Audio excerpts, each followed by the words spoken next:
Indonesia adalah negeri yang diberkahi keindahan alam dan kehidupan. Namun di balik keindahan itu, kita memiliki tanggung jawab besar, menjaga bumi yang menjadi rumah kita bersama. Saya Nur Aini Widyaiswara dari Pusat Pengembangan Kompetensi Sumber Daya Manusia Pendidikan dan Keagamaan BMBPSDM Kementerian Agama. Kita akan belajar bersama tentang ekoteologi merawat bumi sebagai tugas keagamaan dan pengabdian ASN. Ekoteologi bukan sekadar wacana spiritual, tetapi panggilan bagi ASN untuk menjadikan pengabdian kepada negara sebagai bagian dari ibadah menjaga ciptaan Tuhan.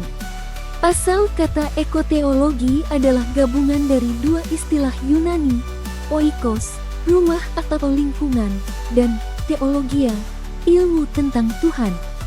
Ekologi mempelajari hubungan makhluk hidup dengan lingkungannya, sedangkan teologi membahas keimanan kepada Tuhan. Gabungan keduanya melahirkan pandangan bahwa manusia, alam, dan Tuhan saling terhubung secara sakral. Menjaga alam adalah bentuk ketaatan kepada Sang Pencipta.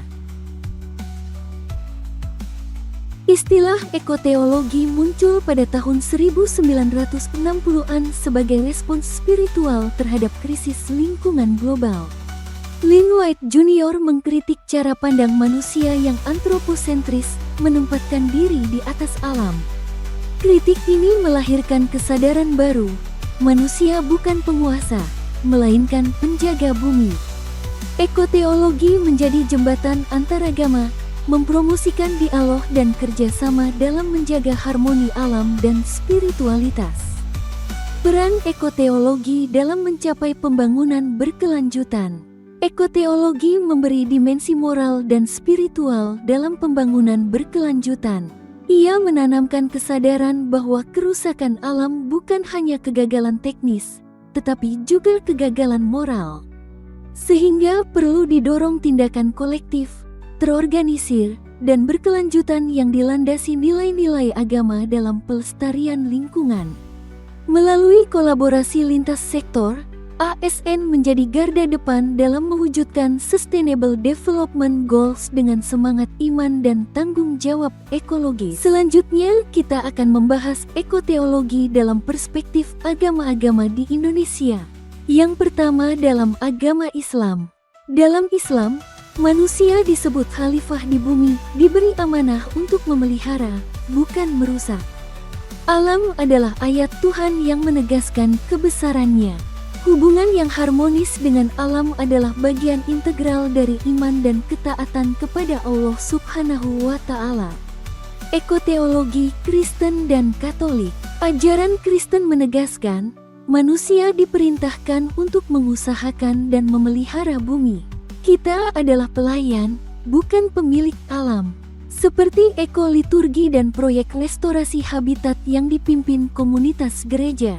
Dalam Katolik, Paus Fransiskus melalui Laudato Si menyerukan tanggung jawab moral universal untuk menjaga bumi sebagai rumah bersama. Mempromosikan ekologi integral, menghubungkan krisis lingkungan dengan ketidakadilan sosial. Dalam Hindu, prinsip Trihita Karana mengajarkan harmoni antara Tuhan, manusia, dan alam.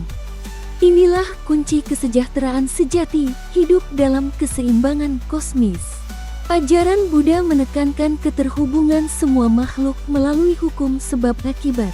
Cinta kasih dan welas asih meluas hingga ke alam. Sementara dalam Konghucu, dalam konsep Tian, langit, dan di bumi, manusia menjaga keseimbangan antara langit dan bumi dengan kebajikan dan moralitas. Peran ASN dalam mendukung ekoteologi. Sebagai pelaksana kebijakan, ASN memiliki peran strategis dalam menerjemahkan nilai ekoteologi menjadi tindakan nyata. Mulai dari hemat energi, mengurangi plastik, hingga menerapkan sistem paperless, semua adalah wujud iman dalam kerja. ASN berperan sebagai teladan di masyarakat dalam upaya pengelolaan dan pelestarian lingkungan. Bagaimana mengintegrasikan nilai-nilai agama dan kesadaran lingkungan dalam setiap aspek pelayanan publik? Pada prinsipnya semua agama mengajarkan hal yang sama, mencintai alam berarti mencintai Tuhan. Ekoteologi menyatukan iman dan tindakan ASN menuju kehidupan berkelanjutan. Ekoteologi memicu transisi dari kesadaran pasif menjadi aksi nyata pelestarian lingkungan yang mendalam. Menjaga bumi sebagai rumah bersama yang harmonis dan penuh berkah bagi masa depan. Setelah memahami ekoteologi, tanyakan pada diri sendiri, apa satu tindakan kecil yang bisa saya lakukan hari ini untuk menjaga bumi? Karena setiap langkah kecil adalah ibadah besar. Dengan iman, ilmu, dan kepedulian, ASN Indonesia dapat menjadi teladan dalam membangun peradaban hijau yang berkelanjutan. Bersama, kita bisa mewariskan bumi yang lestari dan penuh berkah. Terima kasih, salam sehat dan semangat, sampai jumpa.